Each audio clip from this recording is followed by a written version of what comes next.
Tamil Nadu BJP అధ్యక్షులు అన్నమలై చూసినట్లే ఉంటుందని చాలా మంది అభిప్రాయం. జిల్లాలో మాకందరికీ కూడా పెద్ద దిక్కైనటువంటి పెద్దిరెడ్డి రామచంద్రారెడ్డి గారి చొరవతోనే రాజకీయాల్లోకి వచ్చారు.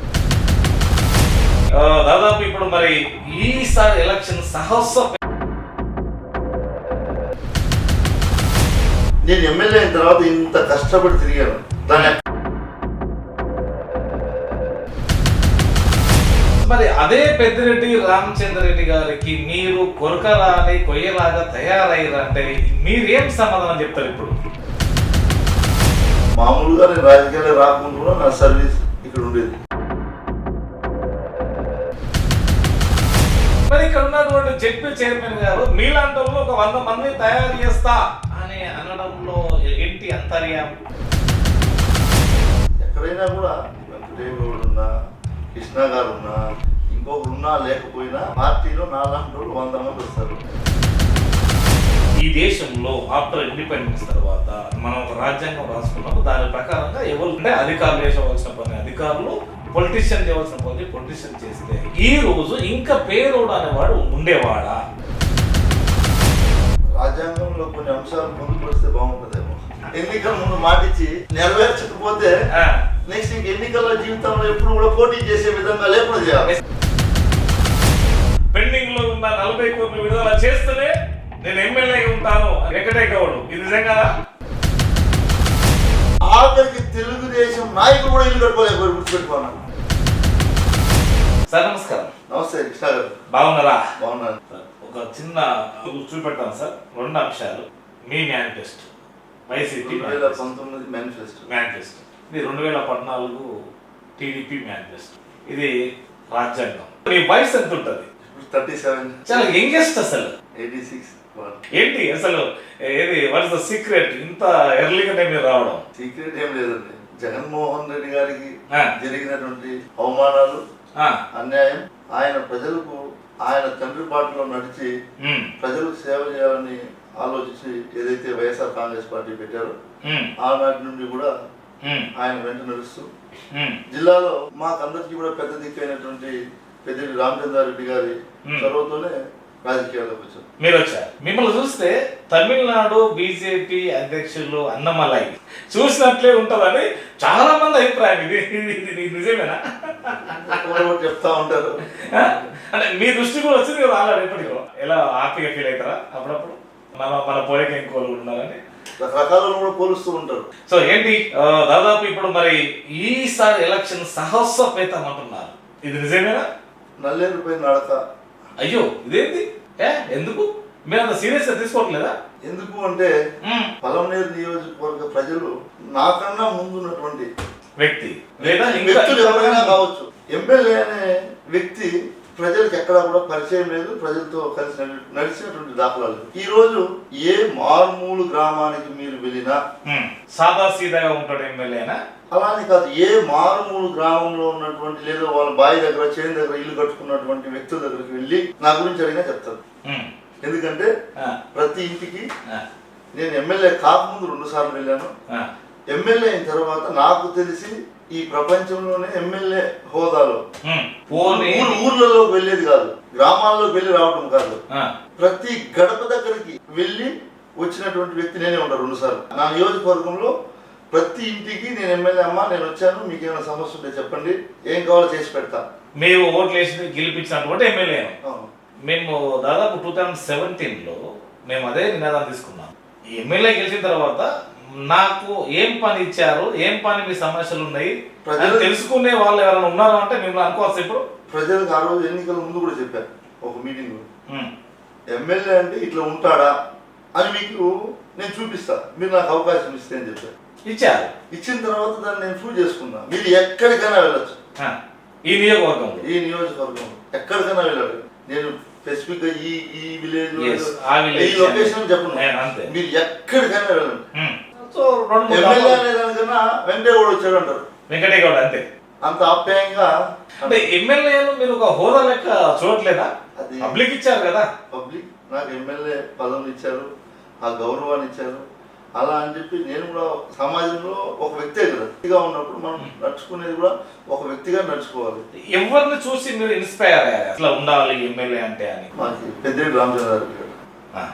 ఎందుకంటే అనేక సమస్యలు, అనేక కష్టాలు, నష్టాలు పడి ప్రజలు అనేక సమస్యల మీద ఆయన దగ్గరకు వచ్చినప్పుడు ఎంతో ఓపికగా, ఎంతో మర్యాదపూర్వకంగా వాళ్ళని పరిపాలించి వాళ్ళు పని చేసి పెట్టే దాంట్లో సఫలమయ్యారు. నేను చూసినటువంటి సఫలమయ్యారు. నేను ఈరోజు రాజకీయాలకు రావడానికి కారణం పెద్దిరెడ్డి రామచంద్రారెడ్డి గారు, నేను ఇలా ఉండడానికి కారణం కూడా పెద్దిరెడ్డి రామచంద్రారెడ్డి గారు. సో మరి అదే పెద్దిరెడ్డి రామచంద్రరెడ్డి గారికి మీరు కొరకరాని కొయ్యలాగా తయారయ్యారంటే మీరేం సమాధానం చెప్తారు ఇప్పుడు? ఈ జన్మలో జరగదు. మరి ఎందుకు ఇవన్నీ పుకారులేనా? ఒక్కొక్కరు ఒకటి ఏదో చెప్పుకుంటూ ఉంటారు, వింటా ఉంటాం. మంత్రి గారు ఎమ్మెల్యే పైన కోపంగా ఉన్నారు, ఏ రోజు కూడా ఇంకా ఏదైనా చెప్తారు ఇలా కాదు ఇలా ఉండాలి ఇలా ఉండాలి అంతేగాని ఎప్పుడు కూడా మా మీద కోపడినటువంటి దాఖలాలే లేవు. అలాంటివి ఏం లేవు. మరి ఎందుకు ఈ మధ్యలో మొత్తం సోషల్ మీడియాలో కావచ్చు, మీడియాలో కావచ్చు, లేదా పత్రికలు కావచ్చు, వెంకటయ్య గౌడ గారు ఎందుకు ప్రధానంగా అవపడుతున్నారు అనుకోవచ్చు? అలా ఏం లేదు, వాళ్ళే క్రియేట్ చేసుకుంటున్నారు. నేను ఎవరైతే ఈ రోజు మీడియాలో కూడా కానీ మీడియా సోదరులందరూ కూడా నేను ఎమ్మెల్యే అయిన తర్వాత ఇంత కష్టపడి తిరిగాను, దాన్ని ఎక్కడ హైలైట్ చేయలేదు, ఎక్కడ చూపించలేదు.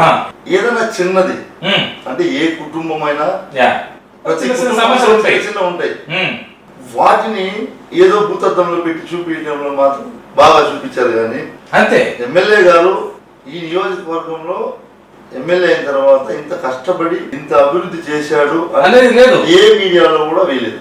అధిష్టానికి అల్టిమేటం ఇచ్చినటువంటి వెంకటయ్య గౌడ్ ఇదంతా కూడా వాళ్ళ రేటింగ్ పెంచుకోవడానికి చేస్తున్నారు. అధికార ధిక్కారం, పార్టీ ధిక్కారం, రకరకాల స్వరం పెంచిన ఎమ్మెల్యే గారు రామచంద్రారెడ్డి గారి గీత మా మాట. పెండింగ్ లో ఉన్న 40 కోట్లు విడుదల చేస్తేనే నేను ఎమ్మెల్యేగా ఉంటాను అన్న ఇది వెంకటయ్య గౌడ్. ఇది నిజంగా ఇవన్నీ కూడా వాస్తవాలు కాదు అసలు. సరే 40 కోట్లు మాత్రం ఈ పెండింగ్ ఉన్నాయి, మాత్రం ఈ నియోజకవర్గానికి మాత్రం ఏదైతే పెండింగ్ ఉందో అది మాత్రం అడిగిన వాస్తవమే కదా?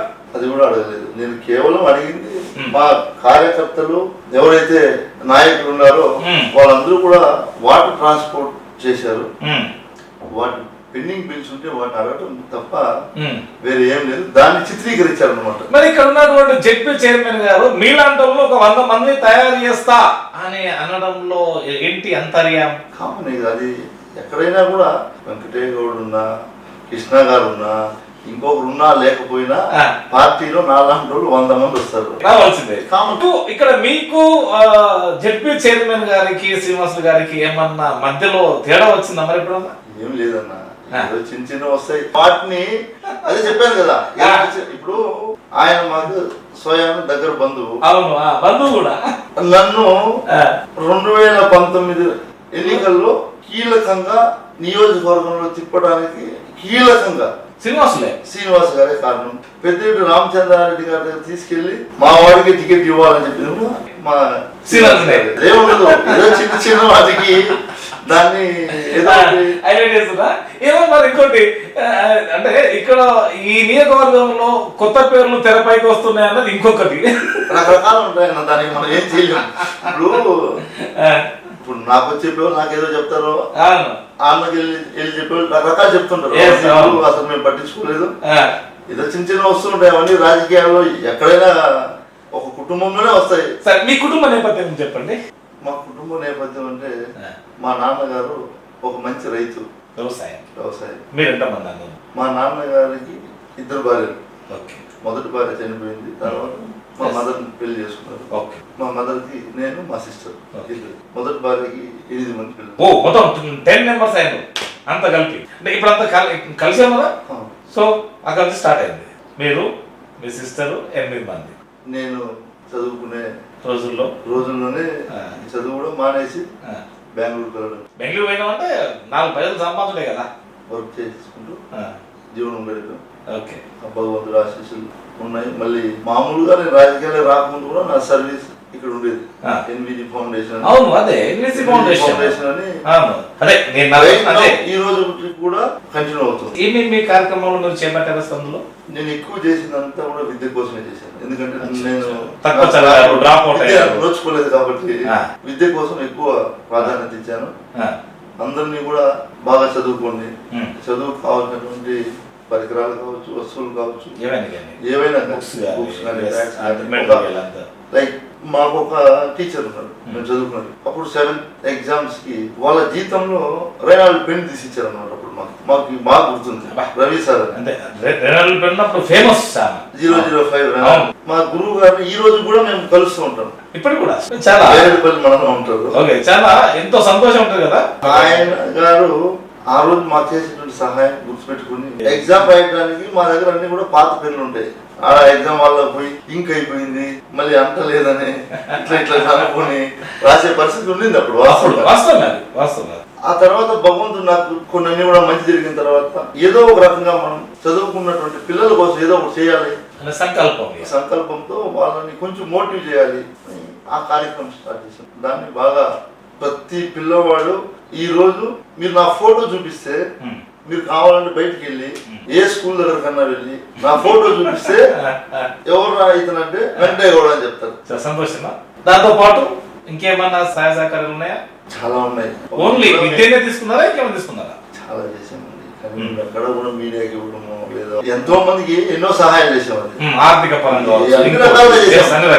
ఏదైనా కష్టం ఉంది, పెడుతున్నాం, సహకారం అయితే ఉంటది. అది 100%.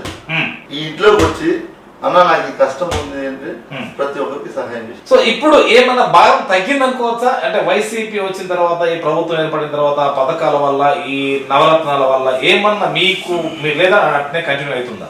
చాలా తగ్గింది. ఎందుకంటే పుస్తకాలు నేను ఇచ్చే పని లేకుండా జగన్ ఇస్తున్నాడు. పిల్లల చదువుల కోసం పూర్తి స్థాయిలో బాధ్యత రాష్ట్ర ముఖ్యమంత్రి వైఎస్ జగన్మోహన్ రెడ్డి గారు తీసుకుని వాళ్ళకు ఉన్నటువంటి విద్యను అందించేశారు 5 సంవత్సరాలు. కాబట్టి విద్య కోసం మా దగ్గరికి అప్పటికి ఇప్పటికి ఎవరు వచ్చారో లేదు విద్య. సో ఇక్కడ ఇంగ్లీష్ మీడియం కూడా అయింది. మళ్ళీ ఇప్పుడు మీరు చెప్పండి, ఒక 3-4 అంశాలు తప్ప విద్య, వైద్యం, సామాజిక ఆర్థిక స్థితిగతులను మెరుగుపరచడానికి పథకాలు ఉండాలి. కానీ అంటే ఇవి తప్ప మిగతా ఏ అక్కర్లేదు అంటారు. ఇది నిజమేనా? అంటే గౌరవ ముఖ్యమంత్రి గారు కూడా అన్నారు, ఇది అందరి మాట, ఇది నా ఒక్కరి మాట కాదు, ఇక్కడ వాస్తవమే కాదు. ఎందుకంటే ఏ కుటుంబంలో అయినా నేను చెప్పడం ఈ సామాజిక వర్గం ఆ సామాజిక వర్గం కాదు, అందరినీ మీరు తీసుకుంటే ప్రాధాన్యత డబ్బులు అంతే, మనీ. ఈ రోజు డబ్బులు లేదు ఏమి చేయలేము, అది సత్యం. ఓపెన్ గా చెప్పాలంటే డబ్బులు లేదు ఏమి చేయలేము. సేవ చేయలేము, ఏం చేయలేము. అంతే, కనీసం ఒక పూట భోజనం కూడా తినలేము.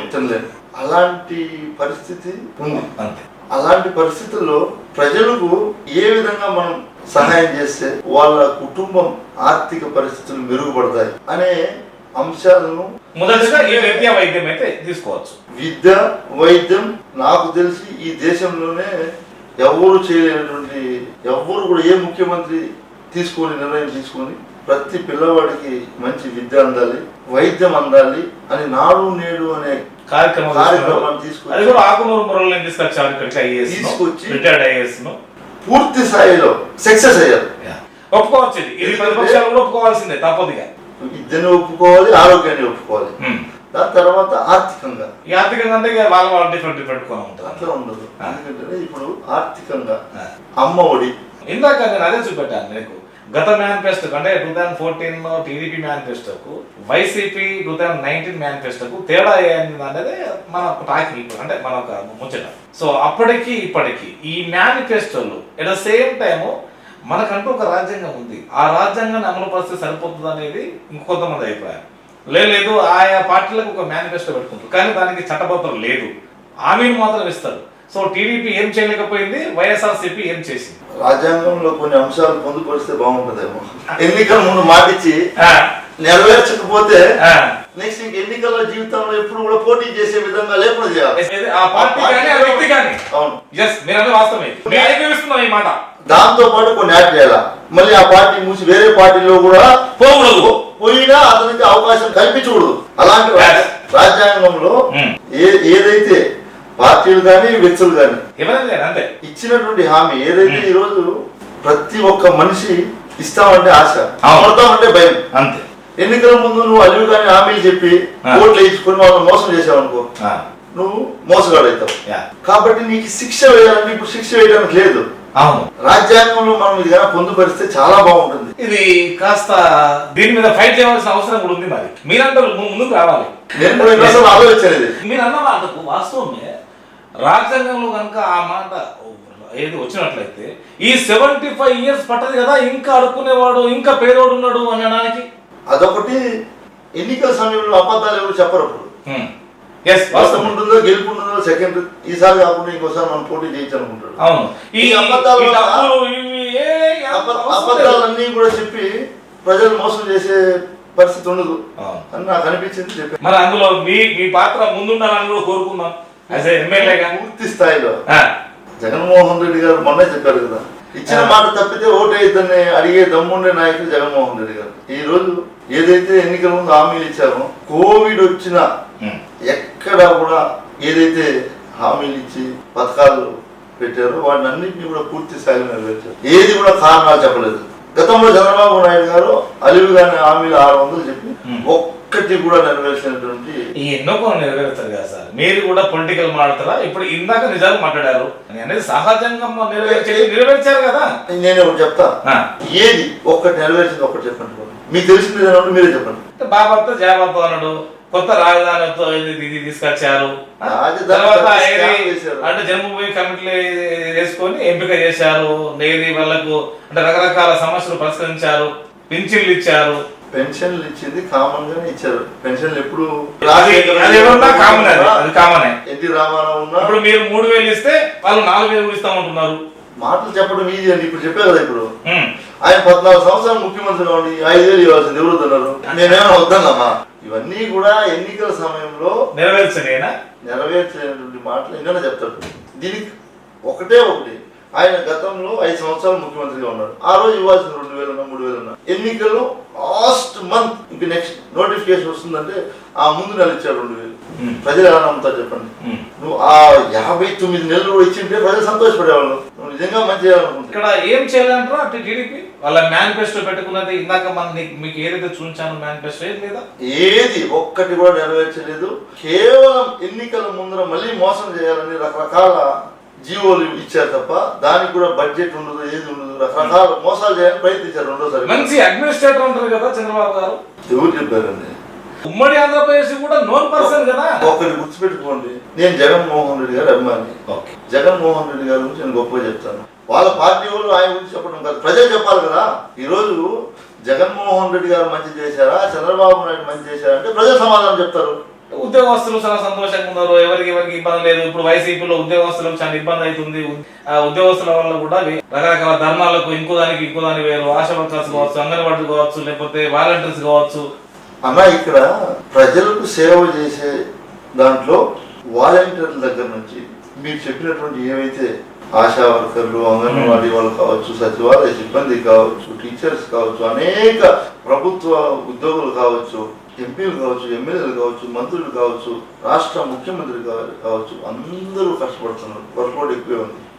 దేనికి? కేవలం ప్రజలకు సేవ చేయాలని అంతే. ఇప్పుడు ఎక్కడిదక్కడ వదిలేస్తే ఎవరికి ఒత్తిడి ఉండదు. అంటే చంద్రబాబు పీరియడ్లో అక్కడ అట్లా వదిలేశారు అంతే. ఒక్కటేనా ఎగ్జాంపుల్.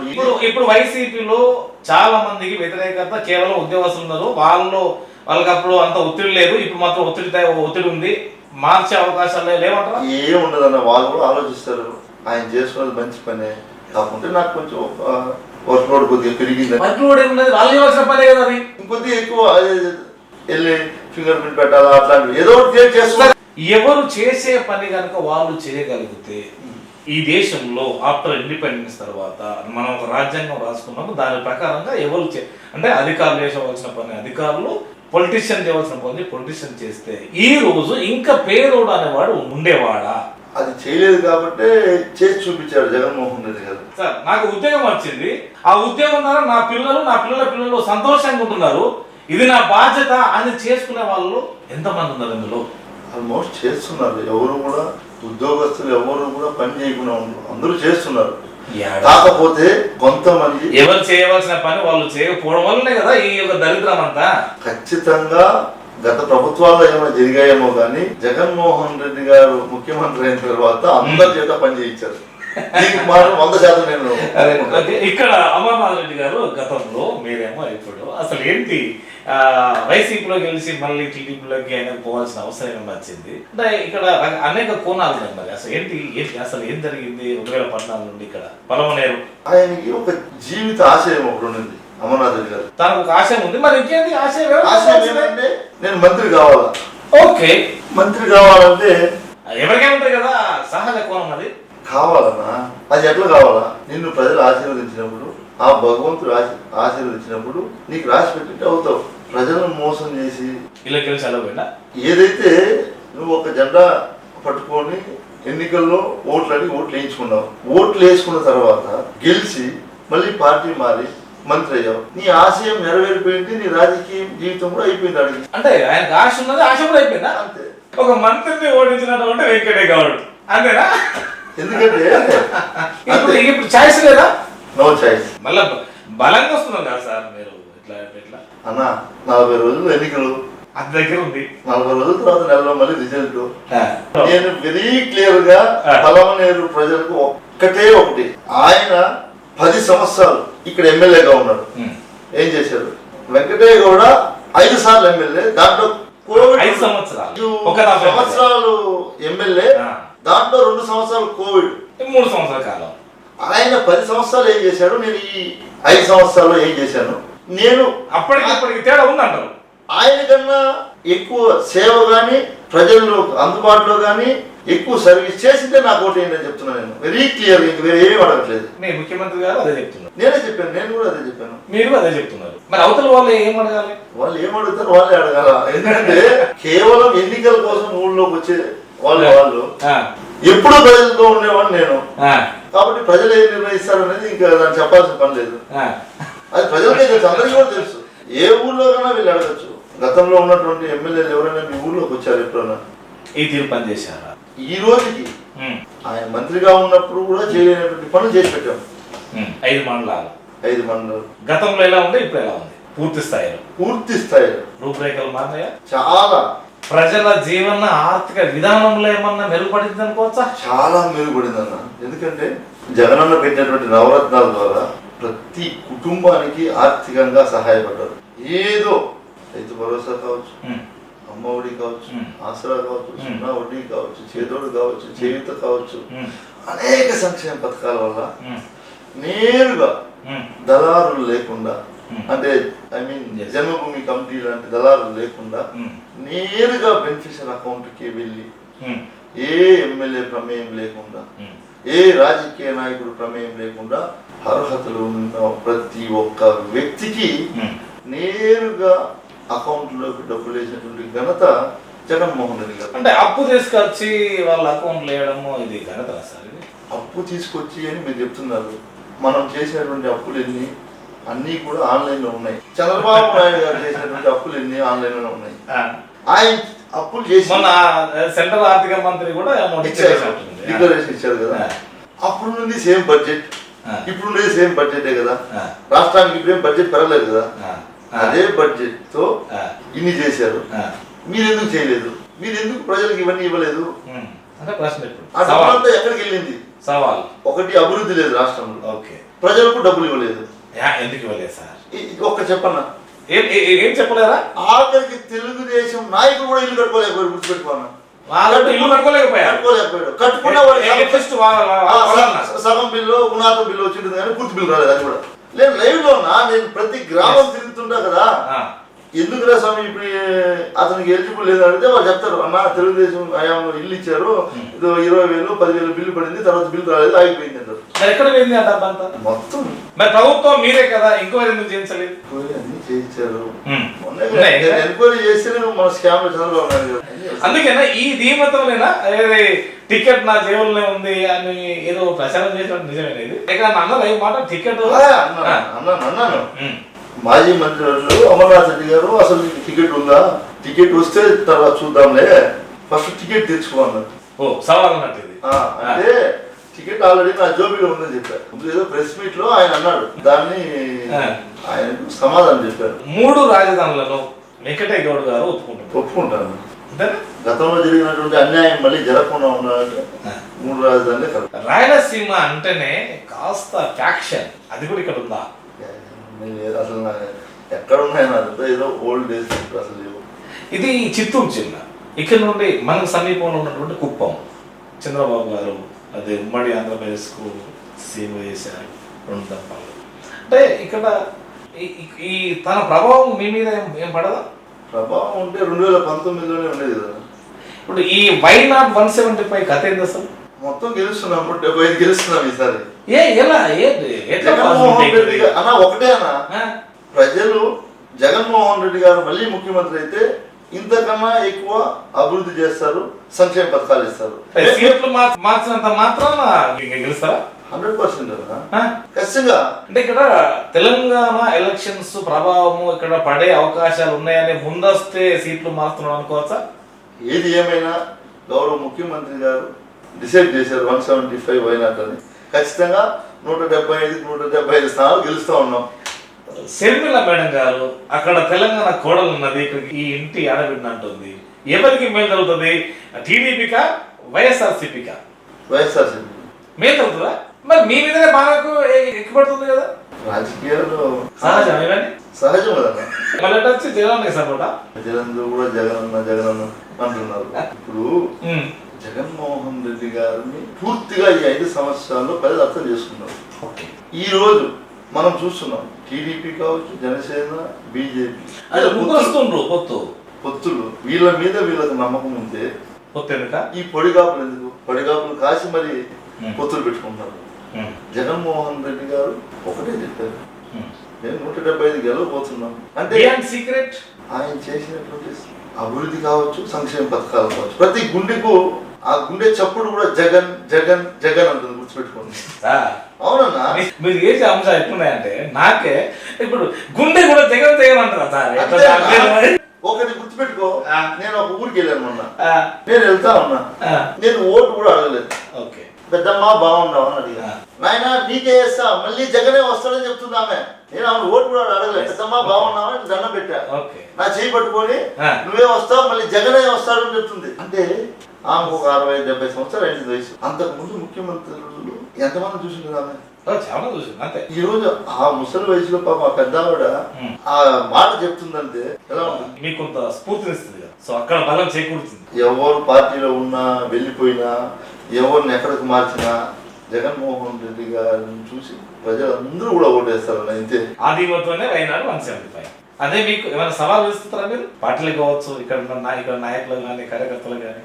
ఏం సవాల్ ఇస్తుంటాం? ఎన్ని సవాల్ ఇచ్చినాం? ఒకదాని కూడా చాలా ఇస్తారు.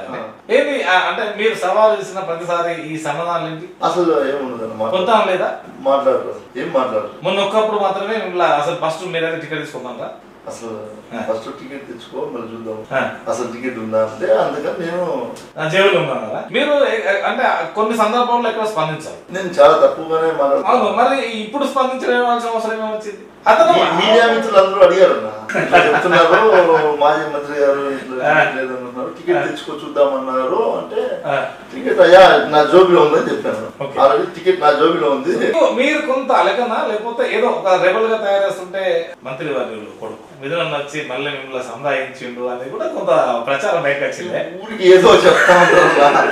అసలు నిజంగా ఒక్కొక్కసారి అయితే ఎంత బాధ చేస్తుందంటే ఏమీ లేని దాన్ని కూడా క్రియేట్ చేస్తారు ఏదో ఒకటి. అసలు నా అంతా నేను నవ్వుకుంటా ఉంటాను, మాకు డ్రైవర్లు ఏదో సార్ నవ్వుకుంటా ఉన్నాను అనుకుంటారు. అంటే తలుచుకున్నప్పుడు నవ్వు వస్తుంది. ఏదైనా అసలు ఏమీ లేదని ఇంత బాగా క్రియేట్ చేస్తారని మీడియాలో చూస్తాం కదా, ఫోన్ లో చూస్తే నేను నవ్వుకుంటుంటా. ఏదో అనవసరంగా ఊరికే క్రియేట్ చేస్తున్నాను. సరే, ఇట్లాంటి వార్తల పైన ఏమన్నా పార్టీ లేకపోతే అసలు ఇంతవరకు డిస్కషన్ లేదన్నా.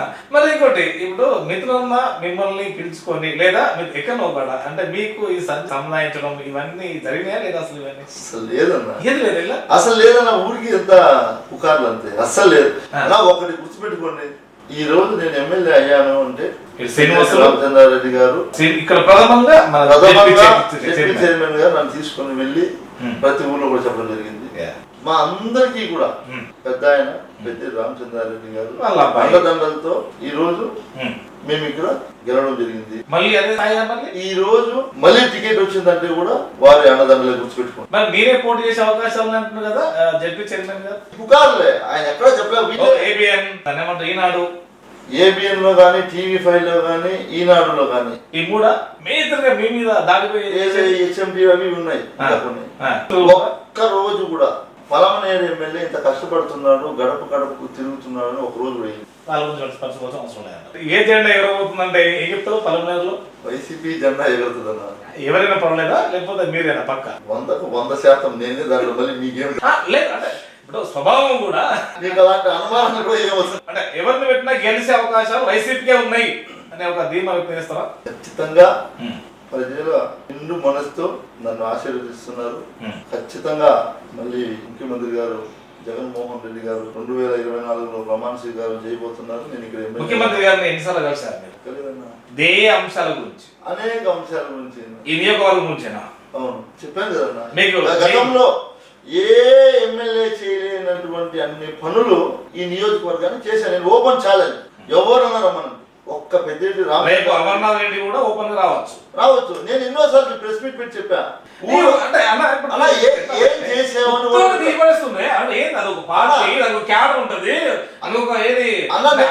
నేను ఒకటే చెప్పేది, పార్టీ ఉంది, క్యాడర్ ఉంది.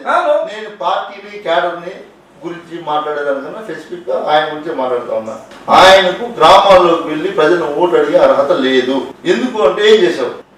టీడీపీ వాళ్ళకి వచ్చిన ఇల్లు కూడా పూర్తి రాలేదని మీరు ఒక కామెంట్ చేశారు ఇందాక. Very clear.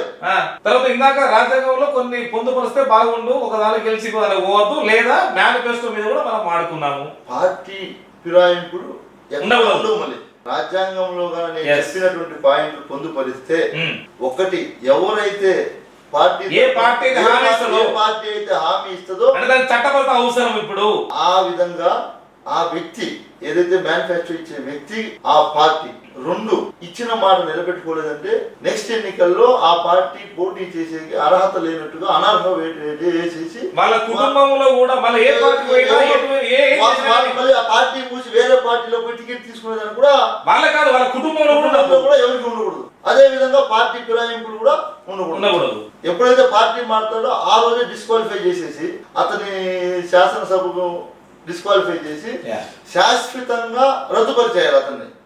ఇంక ఎన్నికల్లో పోటీని చేసేదని అనర్హులుగా పెట్టాలి.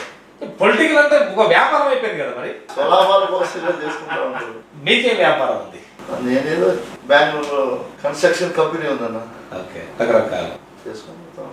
అవును, ఏదో మీరు దాదాపు 2-3 కిలోమీటర్లు దూరం వెళ్ళి అడవిలో దేవునికి మొక్కారు ఇది అనేది ఒక అప్పట్లో ఒక వార్త వచ్చి ఉండే. ఎప్పుడు కాదు, అది 2-3 కిలోమీటర్ల దూరంలో అడవిలో కర్ణాటకలో మడికేరిలో ఏదో ఇట్లా మార్నింగ్ అట్లా మాట్లాడుతుంటే ఆ కొండ ఉంది, పైకి ఎక్కాల కష్టం అవుతుంది. అక్కడ ఒక దేవాలయం ఉంది, హిస్టరీ ఉంది, శివాలయం. అంటే వెళ్తూ వెళ్తూ ఏదో బ్రేక్ అయ్యి అక్కడ పడి ఉద్భవం అయింది చెప్పారు. ఇది అంటే సరే వెళ్దాం రే, ఎక్కలేమంటే లే ఏం కాదు అంటే హ్యాపీగా నడుచుకొని పైకి వెళ్ళేసి. ఓకే, సో మరి ఆశీస్సులు ఉంటాయి అనుకోవచ్చు ఈసారి ఖచ్చితంగా.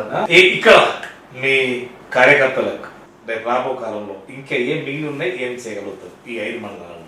అసలు ఏమేమి అవసరం కాలేజీ కానీ అంటే ఇక్కడ అంటే మౌలిక సదుపాయాలు కావచ్చు, విద్య, వైద్యం, ఈ అంశాల పట్ల? విద్యా వైద్యం గురించి పూర్తి బాధ్యత ఆయనే ముఖ్యమంత్రి గారు తీసుకుని చెప్పాల్సిన అవసరం లేదు. చెప్పాల్సిన అవసరం లేదు. ప్రధానంగా గ్రామాలకు ఏదైనా మిగిలిపోయిన గ్రామాలకు రోడ్లు వేయించాలి. ప్రధానంగా మాకు ఉన్నటువంటి వ్యవసాయం మీద ఆధారపడినటువంటి రైతులు ఎక్కువ ఉన్నారు కాబట్టి అంటే వాటర్ సోర్సెస్, వాటర్ ఇప్పుడు మనకి ఏదైనా వాటర్ పెరిగినందుకు అందరినీ ఇవ్వాలా వాటర్ చేస్తాం, అందరినీ ఇవ్వాలి. ఇది ఉమ్మడి ముఖ్యమంత్రి ఉన్నప్పుడు ఆయన చేయలేదు. తన ప్రాంతమే కదా కుప్పం అయితే.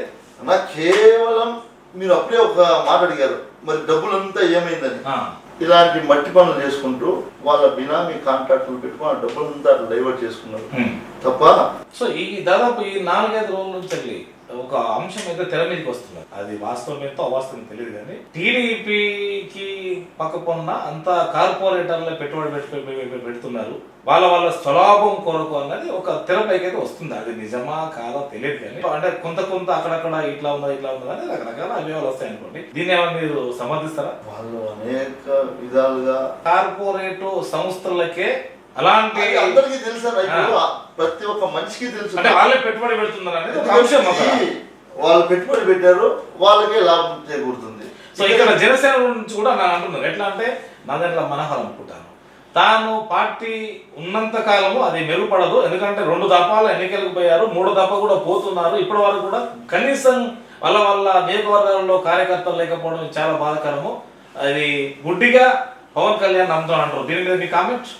కార్యకర్తలు లేదు అనే దానికన్నా వాళ్ళకు ఉన్నటువంటి కార్యకర్తలు పట్టించుకునేవాడు. గమ్యం లేని పోరాటం పవన్ కళ్యాణ్ గారు. ఎందుకు సార్ ఆయన హీరో అంటే ఆయన గారు ఆశయం అయితే ఉంది కదా అన్న. నేను చిరంజీవికి పవన్ కళ్యాణ్ కి ఫ్యాన్ అన్నా.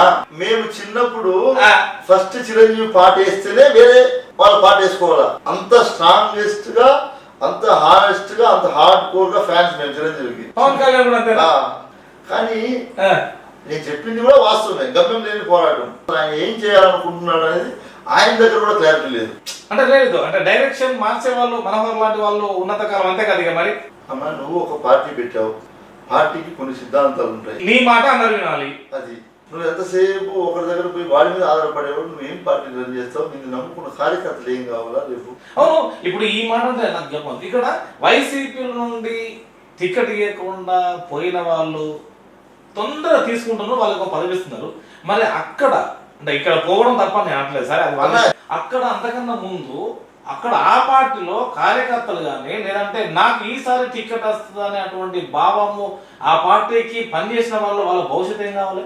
ఎవరైతే వైఎస్ఆర్ కాంగ్రెస్ పార్టీని వీడి వెళ్ళి ఈ రోజు టికెట్ తీసుకుంటున్నారో ఒక్కరంటే ఒక్కరు కూడా గెలుపు రాసి పెట్టుకోండి. అది గెలుస్తారు అది అదే అంటే అనేది అక్కడ ఈ వీళ్ళు టికెట్ ఇస్తుంది కదా, అక్కడ అంతకాలం పనిచేసిన ఆ పార్టీని భుజాలపై మోసినటువంటి వాళ్ళ భవిష్యత్తు ఏందని అడుగుతుంది ఇక్కడ. అది వాళ్ళే తెలుసుకోవాలన్నా. అది పవన్ కళ్యాణ్ గారిని నమ్ముకుని వెళ్తే ఎలా ఉంటుంది? ఒక పవనే కాదు, నేను టీడీపీ కావచ్చు, పవన్ కళ్యాణ్ ఎవరే కానీ ఖచ్చితంగా నేను అదే చెప్తున్నా.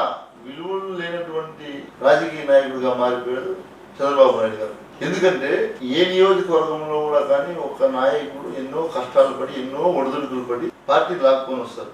ఏ పార్టీ అంతే, ఏ పార్టీ నేను ఒక పార్టీ గురించి అడగట్లేదు, నేను అన్ని పార్టీలు వాళ్ళకు తగినటువంటి గౌరవం ఇచ్చి వాళ్ళని నువ్వు అకామిడేట్ చేయాల్సినటువంటి బాధ్యత మీది. వాళ్ళని అట్టేట్టు ముంచేసి నువ్వు 4 సంవత్సరాల 10 నెలలు వాడుకొని 2 నెలల్లో ఎవడో అంతకన్నా ముందు వాళ్ళకి తేడం లేదా? రకరకాలు ఉంటాయి కదా. ఇట్లా అచ్చుతోనే ఇట్లా స్వీకరించడం ఏంటి? ఇక్కడ పని చేయడం అక్కడ ఇట్లా పని చేస్తాడు సరే. ఇక్కడ మోసాన్ని గురి కావచ్చు, ఒకవేళ వాలంటీర్గా ఇండిపెండెంట్ పోవాల్సిన అవసరం కూడా ఉంది కదా. ఇది అట్లనే పోవచ్చు కదా. అంటే పాలిటిక్స్ అంటేనే ఎత్తుకు పై ఎత్తు వేసి కదా. ఎంత ఎత్తుకు పై ఎత్తేసినా కానీ బలిపసు అయ్యేది ఆఖరికి పార్టీ నమ్ముకున్నాడు అన్యాయం అవుతుంది. అవును, అప్పుడప్పుడు అంతే సమయ సందర్భాల్లో ఆ ఎఫెక్ట్ ఎక్కువగా ఉంటుంది పార్టీకి. ఎందుకంటే ప్రజలు ప్లస్ క్యాడర్ కూడా గమనిస్తారు కదన్నా. అంటే మీరు అన్నారు కాబట్టి అమర్నాథ్ రెడ్డికి అది మాత్రమే మైనస్ అవుతుంది. ఆయన కర్నూలు ప్రాంతంలో కావచ్చు, లేదా వాళ్ళ రిలేటివ్స్ లో కావచ్చు, రకరకాల మంచి పేరు ఉన్నది, ఒక గట్టి పేరే ఉన్నది. కానీ ఈ పార్టీ ఫిరాయింపులు ఇవన్నీ చేయడం వల్లనే వెనుక వేయడానికి కూడా ఉన్నది. 2 ఉన్నాయి ఇక్కడ. అంతకు ముందు కూడా ఆయన ప్రజలకి ఏం అందుబాటు అదే చేయలేదు, పేరైతుంది. కానీ అట్ ద సేమ్ టైం వీటిపైన ఇటు నమ్మక స్టాండ్ మీద లేడు అనేది అంటే కొంతమంది అభిప్రాయం. అది నిజమా కదా అనేది ప్రజలు నిర్ణయిస్తారు. ఆయనకు ఇచ్చినటువంటి స్థానాన్ని ఆయన నిలబెట్టుకోలేకపోవడం వల్లనే ఆయనకి ఈ పరిస్థితి వచ్చిందని చెప్పగలుగుతారు. ఆయన కళ అయితే నెరవేరింది. ఆయన కళ ఎప్పుడు నెరవేరింది, అయిపోయింది. ఇంకా క్లోజ్, ఇంకా చాప్టర్ క్లోజ్. దాని గురించి ఏమన్నా సవాల్ పార్టీ కావచ్చు, నాయకులకు కావచ్చు, ఎవరికైనా ప్రతిపక్ష వాళ్ళకు ఇలా ఓటు అడుగుతారు. అదే ఇప్పుడు మీరు చెప్పిందేనా? మీరు దానికే ఒకటి నినాదం అన్న ప్రజలకు అందరికీ చెప్పడం. అట్ ద సేమ్ టైం మీ అంటే ముఖ్యమంత్రి కూడా అంతే కదా. గతంలో ఉన్నటువంటి ఎమ్మెల్యేల కన్నా నేను మీతో బాగున్నానా, మీకు అందుబాటులో ఉన్నానా లేదా, ప్రతి ఒక్కరికి కూడా అందుబాటులో ఉండి ఏ కష్టం వచ్చినా ప్రజలతో ఉండి ప్రజల సమస్యల పట్ల పరిష్కరించుకుంటూ వాళ్ళతోనే కొనసాగుతున్నా. 1. 2, అభివృద్ధి పదంలో గతంలో ఏ ఎమ్మెల్యే చేయలేనటువంటి అభివృద్ధి చేశా అది ఆ గ్రామ ప్రజలకే తెలుసు. 3, మా ముఖ్యమంత్రి గారు ఇచ్చినటువంటి మాట మీకు గతంలో ఉన్నటువంటి ముఖ్యమంత్రుల వల్ల మంచి జరిగిందా, జగన్మోహన్ రెడ్డి గారి వల్ల మంచి జరిగిందా? ఈ మూడు మేము చెప్పినవన్నీ నిజాలైతేనే మాకు ఓటేయండి. సవాల్ ప్రతిపక్షం కూడా అదే విధంగా సవాల్ రావాలి. ఇంత కష్టపడి ప్రజల్లో ఉండి ఇంత సేవ చేసి మేము ఓటు అడుగుతున్నాం. మీరు ఏం చేశారని ఓటు అడుగుతారు. నేను అడుగుతున్నా ఈరోజు ఏం చేశారు మీకు అదనా చెప్పండి. ఇగో మీరు చేశాం కాబట్టి అంటే మా ప్రభుత్వం వల్ల మీ కుటుంబాలు మేలు జరుగుతానే మీరు కూడా ఓటేయండి. ఏం చేశారు చెప్పి అడగండి చూద్దాం. సో ఇది చూద్దాం రానున్న కాలంలో కాలమే పరిష్కరిస్తాం అనుకోవచ్చు. వెంకటయ్య గౌడ్ మాత్రం పూర్తి స్థాయిలో ఒక ధీమా మాత్రం వ్యక్తం చేస్తున్నారు. రానున్న కాలంలో కాలమే పరిష్కరిస్తుంది ఏదైనా కానీ. సేమ్ టైం మేము కూడా ఒక ప్రపోజల్ తీసుకొస్తున్నాం. ఇది ఈసారి అయితే ఎలక్షన్ లో సాహసపేతమని దాదాపు ఉమ్మడి అంటే ఇక్కడ ఈ ఆంధ్రప్రదేశ్ లో మాత్రం అంటున్నారు. దాంతో పాటు దాదాపు 17 దఫాలుగా యూనియన్ గవర్నమెంట్, 15 దఫాలుగా స్టేట్ గవర్నమెంట్ ప్రభుత్వాలు ఏర్పడిన ప్రభుత్వం వల్ల మాది పేదోని ప్రభుత్వమే అన్నారు. మీ తాతలు ఓట్లేశారు, మీ తనుల కొరకు మీ తండ్రులు ఓట్లేశారు, మీ కొరకు మీరు ఓట్లు వేశారు, వేయబోతున్నారు మీ పిల్లల భవిష్యత్తు కొరకు. అప్పటికిప్పటికి తేడా ఎప్పటికీ ఇది కాదు. పేదోళ్ళు అంటే ప్రభుత్వాలు మాత్రం పేదోళ్ళు అంటున్నారు, కానీ మరి పేదోడు ఎక్కడ ఉన్నాడు అనేది మీరు ఆలోచించండి. ఇన్నిసార్లు ఏర్పడిన ప్రభుత్వాలు ఏం చేసినాయి. అట్ ద సేమ్ టైం ఇంకా ఓటప్పుడు కొంతమంది తీసుకుంటారు, కొంతమంది రకరకాలు ఉన్నారు. అందరినీ మనం తప్పట్లేము. ఇది కాదు మనకు కావాల్సింది. మన కుటుంబాలు ఈ విధంగా ఉండాలనే స్టాండ్ మేము తీసుకొస్తున్నాం. మేము ఇది నిజమా కాదా మీరు కూడా ఆలోచించండి. ఇది కాదు ఈ విధంగా ఉండాలి. ఈ విధంగా ఉన్నటువంటి నాయకులు ఎవరు, ప్రభుత్వాలు ఏవి, పార్టీలు ఏవి, అది నిర్ణయించుకోవాల్సిన బాధ్యత మీదే. నమస్కారం.